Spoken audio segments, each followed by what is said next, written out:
ناظرین، دنیا کی تاریخ میں کچھ ایسی جگہیں، کچھ ایسے مقامات ہمیشہ سے انسان کے ذہن میں ایک پہیلی کی طرح گڑمڑ رہے ہیں کہ جن پہ صدیوں گزر گئیں، تہذیبیں بدل گئیں، مگر ان ناموں کے گرد پراسراریت آج بھی قائم ہے۔ انہی میں سے ایک نام ہے قاف پہاڑ یا کوہ قاف کا۔ یہ وہ نام ہے جسے سن کر بچپن سے ہی ایک عجیب سا تصور ذہن میں ابھرتا ہے۔ کوئی بہت اونچا، سفید، دھند میں لپٹا ہوا پہاڑ جس کے پیچھے کوئی ایسی دنیا چھپی ہوئی ہے جسے آج تک کسی انسان نے نہیں دیکھا۔ کہا جاتا ہے کہ کوہ قاف دنیا کے کنارے پر ہے، وہ پہاڑ جس کے اندر جن بستے ہیں، جہاں نوری مخلوقات کا گزر ہوتا ہے اور جہاں انسانوں کا داخلہ ممنوع ہے۔ لیکن سوال یہ پیدا ہوتا ہے کہ کیا واقعی دنیا میں ایسا کوئی پہاڑ موجود ہے یا یہ سب صدیوں پرانی داستانوں کا حصہ ہے؟ یہی سوال ہمیشہ سے انسان کے ذہن میں رہا ہے، اور آج ہم اسی سوال کی گہرائی میں اترنے جا رہے ہیں۔ قرآن مجید کی ایک سورت ہے سورہ قاف، صرف ایک حرف، لیکن اس ایک حرف کے اندر اتنا وزن، اتنی معنویت چھپی ہوئی ہے کہ بڑے بڑے مفسرین نے اس پر طویل بحثیں لکھی ہیں۔ کچھ کہتے ہیں کہ قاف ایک پہاڑ کا نام ہے جو زمین کو چاروں طرف سے گھیرے ہوئے ہے، کچھ اسے ایک علامت مانتے ہیں اور کچھ اسے ان حروف مقطعات میں سے ایک سمجھتے ہیں جن کا صحیح مفہوم اللہ کے سوا کوئی نہیں جانتا۔ پرانے مفسرین کی کتابوں میں ایک روایت ملتی ہے کہ اللہ نے زمین کو ایک عظیم پہاڑ کے گرد قائم کیا اور اس پہاڑ کا نام قاف رکھا۔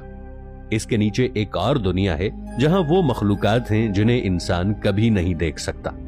یہی وہ خیال تھا جس نے کوہ قاف کو ایک پراسرار اور روحانی تصور بنا دیا۔ ایرانی اور عرب لوک داستانوں میں کوہ قاف کا ذکر عام ہے۔ بعض کہتے ہیں یہ پہاڑ زمرد سے بنا ہوا ہے، اسی لیے آسمان کا رنگ ہلکا سبز دکھائی دیتا ہے۔ کچھ روایتوں میں بتایا گیا ہے کہ یہ پہاڑ اتنا بلند ہے کہ اس کے اوپر فرشتے گزرتے ہیں۔ اس کے دامن میں پریوں کے شہر ہیں جہاں روشنی کے دریا بہتے ہیں۔ کچھ پرانے صوفیہ اس پہاڑ کو روحانی عروج کی علامت سمجھتے تھے۔ ان کے نزدیک کوہ قاف کوئی جغرافیائی مقام نہیں بلکہ ایک باطنی سفر کا نام ہے، یعنی جب انسان دنیاوی فریب سے نکل کر حقیقت کی بلندیوں کی طرف جاتا ہے تو وہ گویا قاف پہاڑ کی چوٹی پر پہنچتا ہے۔ یہی وہ بات ہے جو کوہ قاف کو محض ایک افسانہ نہیں رہنے دیتی، اس کے اندر ایک علامت، ایک روحانی گہرائی چھپی ہے۔ لیکن دوسری طرف اگر ہم تاریخ اور جغرافیے کی بات کریں تو قاف نام کا کوئی حقیقی پہاڑ دنیا کے کسی نقشے پر نہیں ملتا۔ البتہ کچھ محققین کا خیال ہے کہ قدیم زمانے میں قاف سے مراد قفقاز کے پہاڑ تھے، یعنی وہ سلسلہ جو بحیرہ اسود اور بحیرہ خزر کے درمیان واقع ہے۔ بعض عرب جغرافیہ دانوں نے لکھا ہے کہ قاف وہی خطہ ہے جہاں سے شمالی ہوائیں آتی ہیں اور جسے عرب لوگ دنیا کا کنارہ سمجھتے تھے۔ لیکن جب قرآن نازل ہوا تو اس میں کسی ایسے پہاڑ کا ذکر نہیں جو دنیا کے کنارے پر ہو یا زمین کو گھیرے ہوئے ہو۔ اللہ تبارک و تعالی نے جہاں پہاڑوں کا ذکر کیا وہاں انہیں زمین کی مضبوطی اور توازن کی علامت کے طور پر بیان کیا۔ ارشاد باری تعالی کا مفہوم ہے، یعنی ہم نے زمین پر مضبوط پہاڑ رکھ دیے تاکہ وہ تمہیں ہلنے سے بچائے۔ اس آیت کے مفہوم سے ظاہر ہوتا ہے کہ پہاڑ قدرت کے نظام کا ایک حصہ ہیں، نہ کہ کوئی پراسرار دروازہ کسی دوسری دنیا کی طرف۔ پھر سوال یہ ہے کہ کوہ قاف کی کہانی کہاں سے آئی؟ اس کا جواب یہ ہے کہ ممکن ہے کہ قدیم زمانے کے لوگ جب زمین کو چپٹا سمجھتے تھے، ان کے لیے دنیا کے کنارے کا ایک پہاڑ تصور کرنا فطری بات ہو۔ ان کے لیے ہر وہ چیز جو ان کی سمجھ سے باہر تھی وہ جادوئی یا الہی بن جاتی تھی۔ پہاڑ ہمیشہ سے انسان کے لیے پراسرار رہے ہیں کیونکہ وہ اونچے ہیں، بادلوں میں چھپے رہتے ہیں اور عام آدمی ان تک نہیں پہنچ سکتا۔ تو شاید کوہ قاف ایک ایسا ہی پہاڑ تھا جسے انسانی تخیل نے ماورائی شکل دے دی۔ ایرانی شاعروں نے اس خیال کو مزید وسعت دی۔ فردوسی کی شاہنامہ میں کوہ قاف کا ذکر بار بار آتا ہے۔ وہاں کہا گیا ہے کہ یہ پہاڑ پریوں اور دیووں کی سلطنت ہے، اور دنیا کے بادشاہ جب بھی کوئی انہیں مشکل پیش آتی ہے وہ کوہ قاف کی طرف روحانی سفر کرتے۔ اسی طرح صوفیہ نے اس کو معرفت کے سفر کی تمثیل بنا دیا۔ ان کے نزدیک قاف پہاڑ وہ مقام ہے جہاں انسان اپنے وجود کی حقیقت کو پہچان لیتا ہے۔ مگر پھر بھی ایک سادہ انسان کے ذہن میں سوال باقی رہتا ہے، کیا واقعی کہیں ایسا پہاڑ ہے جس کے پیچھے جنوں کی دنیا چھپی ہو؟ या ऐसी देवमालाई मखलूकात जो इस पहाड़ में रहती हूं? बाज़ रिवायात में कहा गया है कि हजरत सुलेमान अलैहिस्सलाम के जमाने में जिन्नात इसी कोहे काफ के इलाकों से बुलाए जाते थे। वही उनके लश्कर थे जो जमीन के कोने कोने से आते और उनका हुक्म बजा लाते। इसीलिए बाद के लोग समझने लगे कि जिन्नात की बस्ती कोहे काफ के अंदर है, यानी काफ के पहाड़ में। कुछ अरब मौर्रिखीन ने तो यहां तक लिखा कि कोहे काफ दरअसल जहानों के दरमियान पर्दा है, यानी एक ऐसी सरहद जो इंसानी दुनिया और गैर मरई दुनिया के बीच मौजूद है। बाज ने कहा कि वहां रोशनी की मखलूक रहती है जो जमीन पर आती है मगर इंसान उन्हें नहीं देख पाता। ये सब अकायद और कहानियां एक खास रूहानी कैफियत से जुड़ी हैं। इनका मकसद हकीकत से ज्यादा माना पैदा करना था कि इंसान को एहसास हो कि दुनिया इतनी सादा नहीं जितनी नजर आती है। वक्त गुजरता गया, साइंस ने जमीन के खद्दोखाल को पहचान लिया, इन्हें वाज़ेह किया। इंसान चांद तक पहुंच गया, पहाड़ों को नाप लिया, खला में तस्वीर भेजी, मगर कहीं भी ऐसा पहाड़ नहीं मिला जो जमीन को घेरे हुए हो। तो क्या इसका मतलब यह है कि कोहे काफ सिर्फ एक अफसाना है? शायद हां, लेकिन सोचने की बात यह है कि हर अफसाना एक सच्चाई से जन्म लेता है। मुमकिन है कि कोहे काफ का तसव्वुर उस हैरत और खौफ से पैदा हुआ हो जो इंसान को फितरत के सामने महसूस होता है।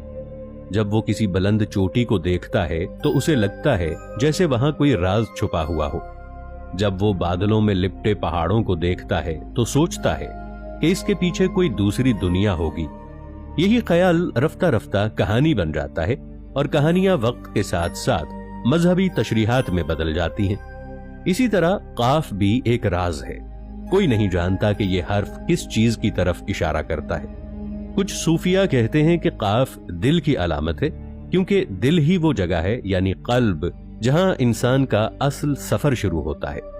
कुछ ये कहते हैं कि काफ कुदरत का पहला हर्फ है जो हमें याद दिलाता है कि हर चीज की बुनियाद वही है। अगर गौर किया जाए तो काफ के अंदर एक गहराई छुपी है, वो गहराई जो इंसान और उसके खालिक के दरमियान मौजूद फासिले को जाहिर करती है। आज जब हम कोहे काफ की बात करते हैं तो दरअसल हम उस तलाश की बात कर रहे होते हैं जो इंसान हमेशा से करता आया है। वो तलाश कि दुनिया के उस पार क्या है, मरने के बाद क्या है, आसमानों के पीछे क्या है। ये वही सवाल हैं जिन्होंने इंसान को फलसफे, मजहब और साइंस की तरफ धकेला। कोहे काफ इन सब सवालों की एक अलामती शक्ल है। ये कहानी हमें याद दिलाती है कि हर चीज की एक जाहिरी शक्ल होती है और एक बातिनी शक्ल भी होती है। पहाड़ की जाहिरी शक्ल तो जमीन पर है, मगर इसका बातिन इंसान के अंदर छुपा है। वो पहाड़ जिस पर हम चढ़ नहीं सकते, शायद वही है जिसे हम अपने दिल में फतह करना चाहते हैं। इंसान जितना खुद के अंदर उतरता जाता है, उतना ही वो अपने काफ पहाड़ के करीब पहुंचता जाता है। और ये बात हैरानकुन है कि तकरीबन हर तहजीब में एक ऐसा तसव्वुर जरूर मौजूद रहा है। यूनानियों के यहाँ ओलंपस, हिंदुओं के यहाँ मेरू पहाड़ और मुसलमानों के यहाँ काफ पहाड़, सब वही ख्याल पेश करते हैं। एक बुलंद मकाम जहां जमीन खत्म होकर आसमान से मिलती है। शायद इंसान हमेशा किसी ऐसी हद को तलाश करता है जो इसे खुद से आगे ले जाए। यही वजह है कि कोहे काफ सिर्फ एक कहानी नहीं बल्कि एक अलामत है, कायनात के राजों, इंसानी अक्ल की हदों और रूहानी सफर के माना में। और जो शख्स इस कहानी को समझ ले वो ये जान लेता है कि कायनात में सब कुछ किसी न किसी तरतीब में बंधा है। कोई पहाड़ जमीन को थामे हो या ना हो, मगर एक निजाम जरूर है जो सब कुछ कायम रखे हुए है।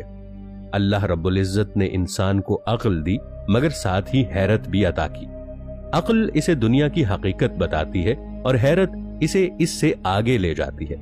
शायद यही हैरत है जिसने कोहे काफ की कहानी को जिंदा रखा हुआ है।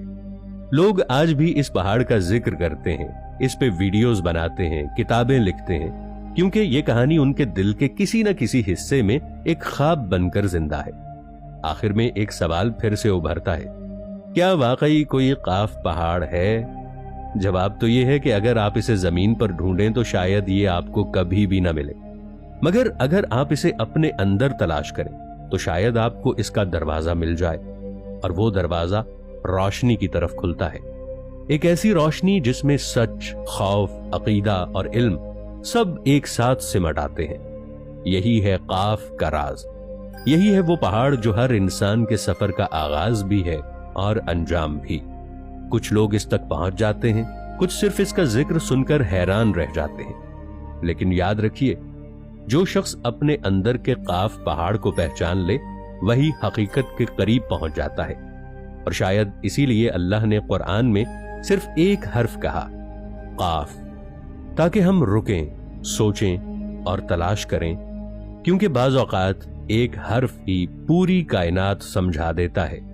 दोस्तों, आपको ये वीडियो कैसी लगी और इस मौजू के हवाले से आपकी क्या राय है, नीचे कमेंट सेक्शन में जरूर हमें आगाह कीजिएगा। मिलेंगे एक और ऐसी ही इंटरेस्टिंग वीडियो के साथ। तब तक के लिए ताहिर उबैद चौधरी को इफ टीवी की टीम के साथ दीजिए इजाजत। अल्लाह निगहबान।